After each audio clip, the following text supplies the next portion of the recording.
So today's show is going to be a little different. Yeah, that's right. We have a special guest, a guest co-host. And a special topic. Bitmain. That's right. Today's show is on cryptocurrency. Coin. Our special guest is Joyce Yang, who runs global coin research and has an excellent daily newsletter you should probably subscribe to if you're into this space. The president's key economic team goes to China. After a whole night thinking, I say I still want to do it.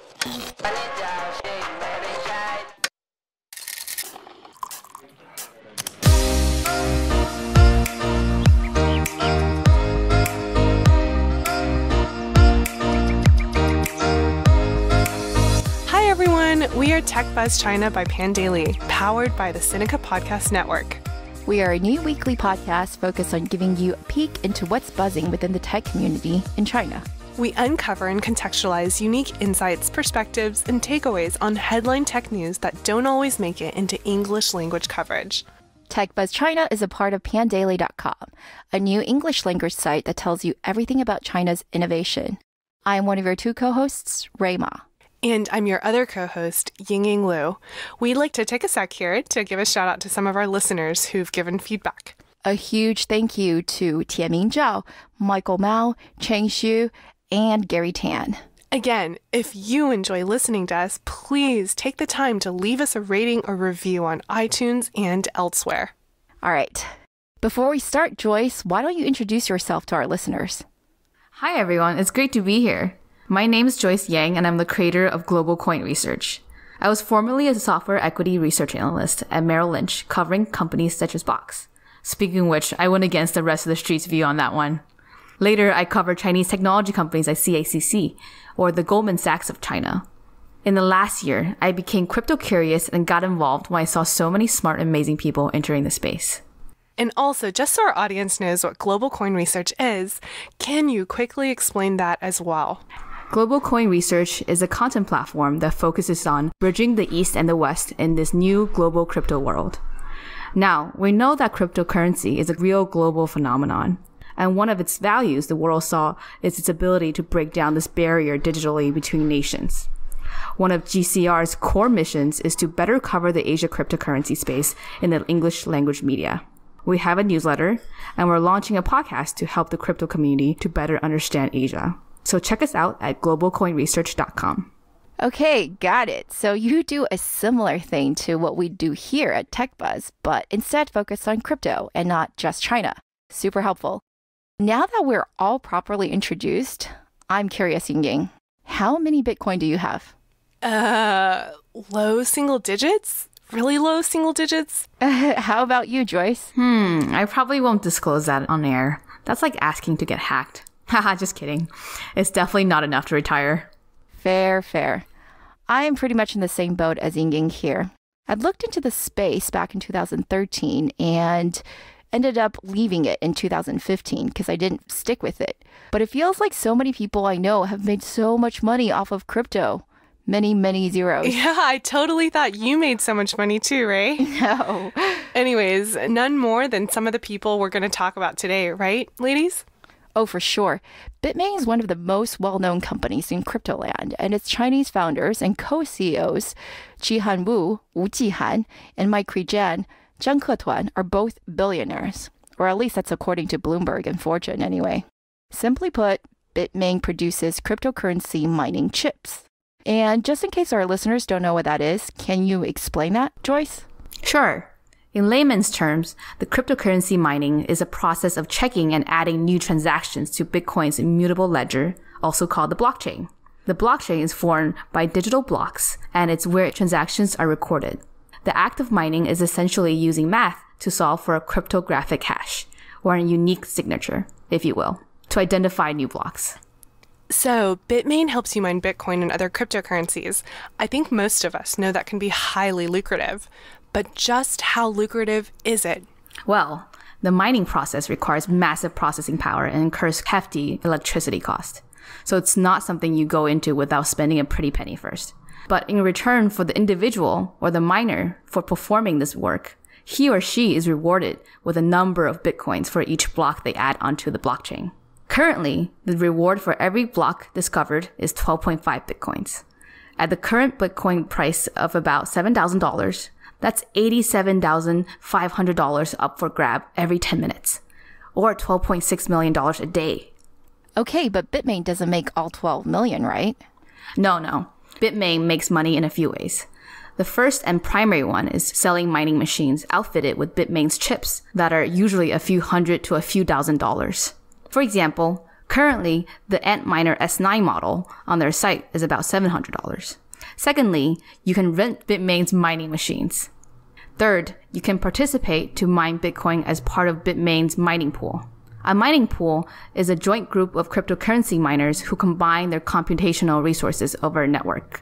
Bitmain's mining pools, for example, the Ant Pool and BTC.com, collectively control more than 40% of the world's Bitcoin mining power. Wow, that's some serious market share. But how did Bitmain come about? How did the founders even meet? Between the two founders, Mike was the chip designer, Jihan the business guy. He studied economics and psychology at Peking U. Mike met Jihan when Jihan was in a prior job as a young private equity fund manager. They didn't talk to each other for a few years, but by the time they reconnected, Jihan was deep in the rabbit hole of cryptocurrency after reading Satoshi Nakamoto's Bitcoin white paper. The story goes that when Jihan learned about Bitcoin, he emptied his entire bank account to buy it. Back in 2011, that is. Think about this. 1 Bitcoin at the time could be purchased for well under $1. So if we assume he kept those Bitcoins, he would already be in a 3 comma club, regardless of whether or not Bitmain does well. Anyway, in 2013, Jihan and Mike decided to build an ASIC chip, which stands for Application-Specific Integrated Circuit, for Bitcoin mining, and founded Bitmain. Jihan was just 28 at the time. And here we are 5 years later in 2018, and Bitmain is estimated to have 70 to 80% of the market share for Bitcoin mining hardware, and supposedly made something like $3 to $4 billion in profits last year, at least as estimated by analysts. This is on what they've publicly said is $2.5 billion in revenue in 2017. Dude, that blows my mind. They're basically printing money. Which is probably why they're rumored to be filing for IPO in Hong Kong shortly with a target market cap of between $30 to $40 billion. Sounds crazy, but not if you're making $4 billion in profit. Although, I don't really understand why Bitmain even needs to raise any money. Last week, they apparently let Sequoia China lead a $400 million pre-IPO round. Maybe it's just to boost credibility. Either way, Bitmain actually didn't raise outside money, at least none that they publicly disclosed, until September of last year, when they raised just $50 million, also from Sequoia China, along with IDG. But it wasn't always smooth sailing for Bitmain. The company went through Bitcoin droughts when Bitcoin prices hit low points, and their ASIC machines did not see much demand. At the end of 2014, for example, Mt. Gox, a famous Bitcoin exchange at the time, got hacked, spurring a crash in cryptocurrency prices, putting Bitmain at a tough place. Nobody wanted to pay for expensive electricity bills to mine a digital currency that was falling in value. Yeah, I remember those times. But those times are behind us. Bitcoin is back up. It's still a far cry, though, from the almost $20,000 that it was worth in 2017. And it's down over 50% from this year's highs. I stopped looking at my wallet balance because it is just too damn depressing. But that probably also explains why Bitmain has been doing 2 things very aggressively. 1, expanding into new coins outside of Bitcoin, and 2, expanding into new sectors besides cryptocurrency. To understand that better, we grabbed a crypto expert to give us some more color. Can you introduce yourself, please? Hi, my name is Tim Swanson. I am the founder of Post Oak Labs, a tech advisory firm. Prior to creating this company, I was head of market research at a financial consortium called R3, where I heard roughly 500 plus pitches over a course of a couple of years related to anything with a blockchain. So if somebody was saying they're going to build a blockchain for finance, I was shuffled over to them and had to hear them pitch to see how zany they were and if they would make a good partner for either R3 or member banks. And as a result, I had a chance to hear and see just about everything you could imagine. Sounds not so fun, actually. So what do you think is Bitmain's main challenge? As far as Bitmain goes, they may become a victim of their own success. No matter how you crunch the numbers, they basically have a majority share of the market of all SHA-256 related coins, as it were. So Bitcoin, Bitcoin Cash. And so the equipment that's used to generate the hashes for those networks primarily come from Bitmain-based equipment, and they've broadened and now support, I believe, 8 or 9 other cryptocurrencies, or at least the different types of hashing methods of different types of cryptocurrencies. One of the fundamental challenges facing any cryptocurrency mining manufacturer, such as Bitmain, is that the valuation is largely based off of the coin value. So if there's a bull market, then you can go to investors and say, hey, give me this kind of multiple. If there's a bear market, it's just the opposite typically, because margins are squished from both yourself if you're operating your own farm and from your customers who now have to earn less money per unit of labor effectively. So this is one of the reasons why Bitmain is probably expanding not only with different types of coins, but they're pushing to AI. So they're not a one-hit wonder. Yeah, let's just stay with the AI topic for a bit here. I think what's shaping up to be one of Bitmain's key selling points at IPO will be that in the next 5 years, 40% of revenues could come from AI chips. Now, these chips haven't been sold yet, but they have been announced. They are called sophons. For any sci-fi nerds in our audience, that's one of the key alien technologies in the famous trilogy, The Three-Body Problem by Chinese author Liu Cixin. By the way, numerous Chinese entrepreneurs, especially in the internet sector, say it changed their worldview and informed how they do business. So you'll actually see a lot of people refer to this trilogy as part of their business philosophy. Anyway, I finally read it myself last year, and I can totally see why it topped Obama's reading list as well. So you should definitely go out and get a copy if you haven't. Mike Cree is obviously also a fan, and so named their new deep learning chip the Sophon. If things go as they plan, Bitmain's Sophon units could be training neural networks in data centers around the world, or at least in China. The current trade and regulatory environment looks favorable for Bitmain. After the ZTE fiasco, which you guys covered in episode 3, the China government has been increasingly pushing for mainland companies to develop their own chips. As a Chinese company, Bitmain may be a favorable home-based player. Yes. True, but there's a lot of competition in the AI chip space. For example, another Chinese company, Cambricon, just announced a new round of funding. It was in the hundreds of millions, and that means its post-money valuation is $2.5 billion. It's also pre-product. There are at least a handful of others that have raised also more than $100 million who are also dedicated to AI chips. So I think Bitmain has its work cut out for it. And also, as Tim said, it may be a victim of its own success because its crypto business is just so large and profitable, and it's hard to move away from that. I saw that Jihan told Bloomberg last year Bitmain mine in Ordos, Inner Mongolia, generates about $250,000 in revenue daily, and that he's planning to invest up to $200 million to build new mines in the US. Seriously, with such a lucrative business, why doesn't Bitmain have more competition? They do, actually. For example, one of Bitmain's competitors, Canaan Creative, has already filed for an IPO in Hong Kong, from which the company is targeting to raise about $1 billion in initial funding. The company had $205 million in revenue last year. Not small, but that's less than 1/10 of what Bitmain made. And I saw another competitor, Bitfury, said a year ago that it had $100 million in annual revenues as well. But both are really just a drop in the bucket compared to Bitmain. So what is it about this company or their technology that makes them so ahead of the curve? Well, I invited an expert who can give us some more color on that.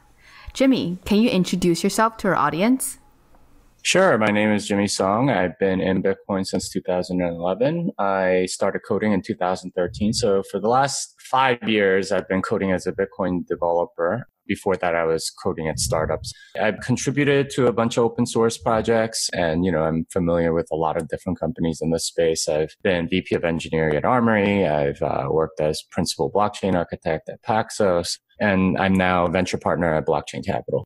Awesome. You must have seen so much of how the mining industry has come along. And I'm curious kind of how you see Bitmain outbeat the other competitors, and what is it about their technology that's so differentiating? Well, I'm not sure if it's their technology per se. I would say it's more competence than anything else. You got to remember when Bitmain came in 2013, the players that were in the industry, the ASIC miners, let's see, you had Avalon Mining, BFL Labs, KNC Miner, Cointera, Spondulis Tech. And all of those companies are out of business now. A large part of that was they just didn't know what they were doing. They didn't have very good tech or very good manufacturing expertise. What they would do is they would raise money pre-selling a lot of these ASIC machines, and then they would collect that money and try to go and manufacture it. And a lot of the money that they raised would have all these assumptions about how soon they would get it done. And of course, there'd be delays or something would go wrong. And they ended up like delivering way late most of the time. I keep hearing from industry sources that McCree is an absolutely brilliant chip designer. And Jihan knows all of the different relationships in that area of the world. And, obviously TSMC is like bar none the best chip fab out there. And they have like almost an exclusive relationship with them and stuff. But that's how they won. How they've kept their lead, I think that's up for a little bit of debate. There are rumors of a lot of like dirty business practices and stuff like that to keep people out. Who knows whether that's true or not, but I keep hearing about things like that. This is super helpful, Jimmy. Thank you so much for your time. What are the large cap Chinese tech companies saying about blockchain, though? Are they also getting involved? Pony Ma apparently announced at a press conference that while he thinks blockchain is interesting, Tencent is not considering a digital currency.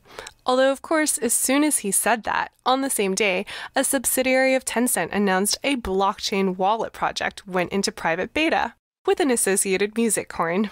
Sounds like someone forgot to inform the big boss of their cryptocurrency plans. It seems to be the party line. Jack Ma has pretty much said the same thing. And Baidu, by the way, has its own crypto kitties. So they're all doing something, the BAT. CCTV, China's state-owned TV, had a 1-hour special on blockchain that aired recently. Lots of viewers shared on social media 3 ideas that they took away from the program. First, that blockchain is the second era of internet.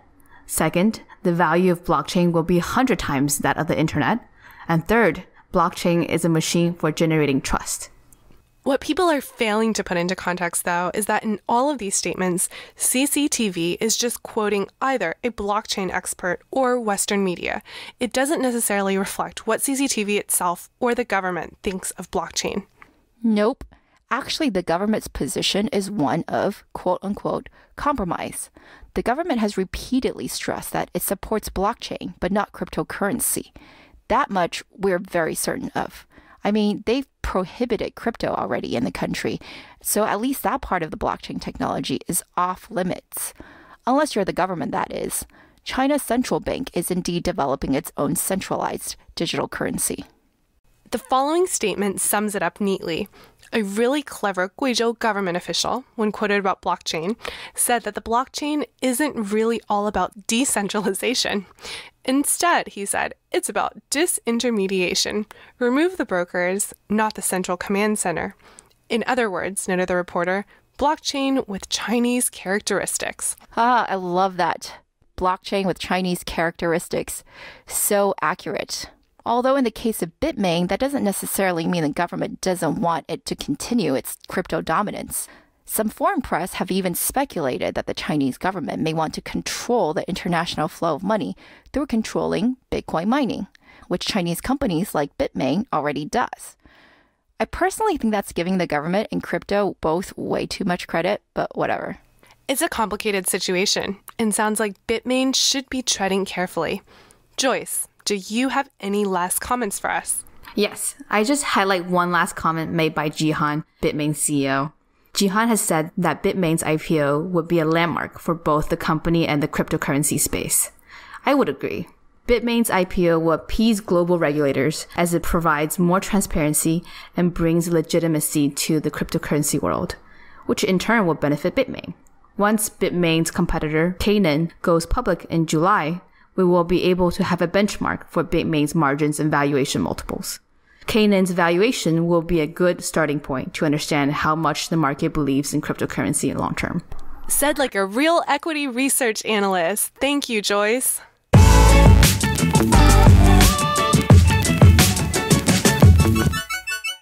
We'd like to give a shout out to our partners at SupChina. In addition to our podcast here with Pandaily, they publish the fabulous Sinica podcast, a weekly discussion of current affairs on China with journalists, writers, academics, policymakers, and business people. While we only focus on tech, they really give you the entire overview of everything in China. And we'd like to further direct our listeners to subscribe to the weekly newsletter by Pandaily. If you go to pandaily.com and input your email under the subscribe button on the right, you'll get weekly China tech delivered right to your inbox.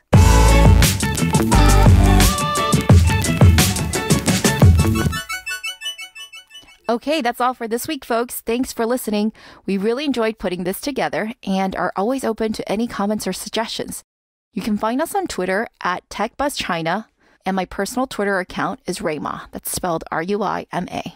And my Twitter is spelled G-I-N-Y, but seriously, please follow the new Twitter. And for Joyce, I'm here at Global Coin Research, that is spelled with R-S-R-C-H. Thanks, Joyce, for joining us. Ray and I will be back here the same time next week. TechBuzz China by Pandaily is powered by the Sinica Podcast Network. Pandaily.com is a new English language site that tells you everything about China's innovation. Our producers are Carol Yin and Kaiser Guo, and our intern is Scott Du.